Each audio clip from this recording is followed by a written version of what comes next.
New at 6, a new federal report says the effects of climate change are getting worse. It also says it's too late to prevent over the next decade. But there is a glimmer of hope. Experts say more can be done to slow those impacts. ABC's Melissa Adan reports.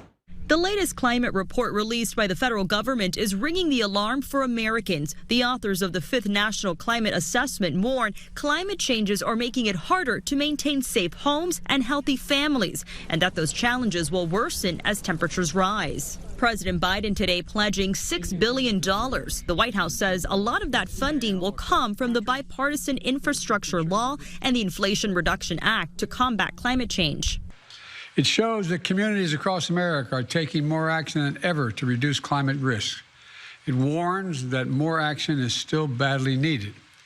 We can't be complacent. Biden vowing more funding from FEMA, the EPA, and projects to strengthen and modernize the electric grid, as well as grants to support drought resilience in the West. Anyone who willfully denies the impact of climate change is condemning the American people to a very dangerous future. The report also showing progress being made. For instance, U.S. emissions are going down even as the population and demand for energy goes up.